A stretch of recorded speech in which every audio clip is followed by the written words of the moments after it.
Oke, sekarang kita masuk ke materi komunikasi. Ini materi lanjutan dari KD 3.2 yaitu standar penampilan diri. Tadi sudah belajar tentang penampilan dirinya, sekarang kita belajar tentang komunikasi. Jadi komunikasi ini sangat-sangat penting dalam berkehidupan bermasyarakat. Ya kan, karena kan sehari-hari kita berkomunikasi dengan orang, membangun hubungan, menjalin hubungan dengan orang juga dengan adanya komunikasi. Kita tahu oh ini namanya Ani, oh ini namanya Budi, itu lewat apa? Lewat komunikasi. Kalau misalkan kamu penampilan dirimu udah bagus, berarti penampilan dirimu udah bagus nih, tapi komunikasimu nggak bagus. Berarti itu nggak baik, belum sempurna. Jadi eh, alangkah baiknya kalau penampilan dirimu sudah baik, maka didukung juga dengan komunikasimu juga baik. Karena kan saat kamu melamar pekerjaan kan yang dilihat orang pertama kali, oke, yang dilihat oleh orang pertama kali adalah penampilanmu udah rapi nih. Terus yang kedua yang orang nilai adalah bagaimana cara kamu berkomunikasi saat kamu diwawancarai. Nah, itu. Jadi komunikasi ini juga sangat erat kaitannya dengan standar penampilan diri. Nah, jadi yang pertama, seperti yang sudah Ibu jelaskan di peta konsep di awal video tadi, bahwa tujuan komunikasi kan, yang pertama yang akan kita pelajari, tujuan komunikasi itu yang pertama adalah sebagai perubahan dan partisipasi sosial.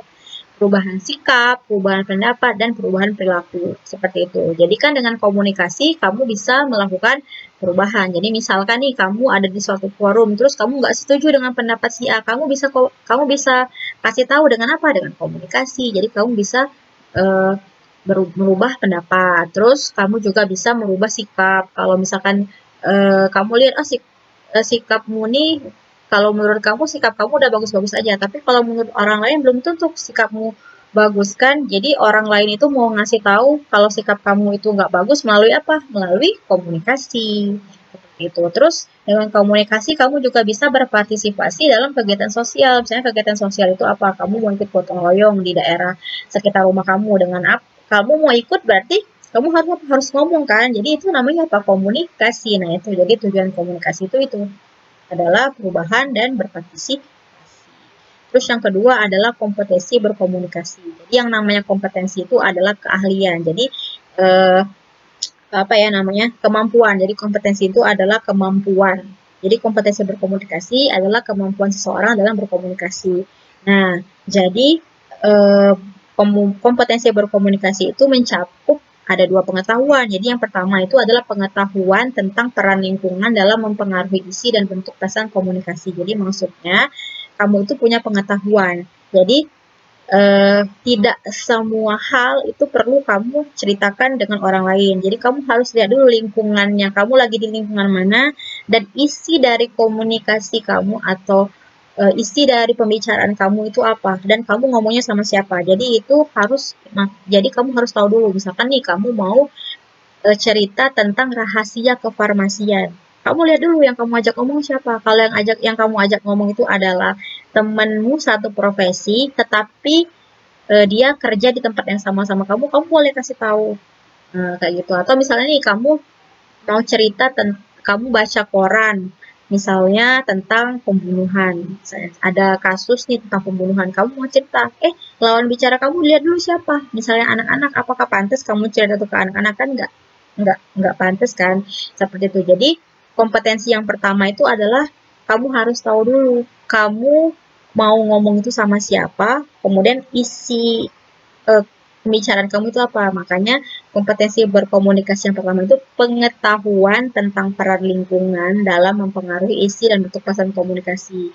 Jadi tahu dulu lingkungannya kamu di mana, terus yang isi atau konten dari komunikasi kamu itu apa, dan siapa yang mau kamu ajak ngomong. Jadi kamu harus tahu. Terus yang kedua adalah pengetahuan tentang cara perilaku nonverbal. Jadi kan ada verbal sama nonverbal. Kalau verbal itu kan secara lisan. Kalau nonverbal ini tidak secara lisan, biasanya tuh dengan isyarat. Nah, salah satu contohnya itu adalah kepatutan sentuhan. Misal, sentuhan itu bisa diartikan negatif, bisa diartikan positif, tergantung dari sentuhannya yang seperti apa dulu.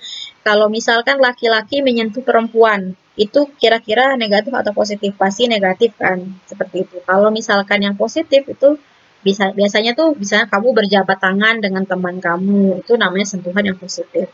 Terus yang kedua adalah suara yang keras. Jadi kalau suara yang keras itu ya kamu tahulah, kamu bisa nilai, oh orang ini marah apa enggak, dilihat dari volume dia bersuara seperti itu. Atau banyak macam sih, kalau suara yang keras itu bisa karena dia marah, bisa karena dia manggil orang tapi orang itu nggak dengar. Nah seperti itu adalah pengetahuan. Nah, terus yang ketiga itu adalah kedekatan fisik. Kedekatan fisik itu misalnya kamu itu dekat sama teman kamu, kamu bisa dekat sama teman kamu tuh karena apa? Karena ya bukan karena kamu sama-sama pakai kacamata, bukan, maksudnya karena kamu misalnya punya hobi yang sama, punya perasaan, punya hobi yang sama, terus kamu punya sifat yang sama. Nah itu namanya kedekatan fisik. Jadi pengetahuan tentang cara perilaku nonverbal itu yang harus kamu tahu itu adalah kepatutan sentuhan, suara yang keras, dan kedekatan fisik.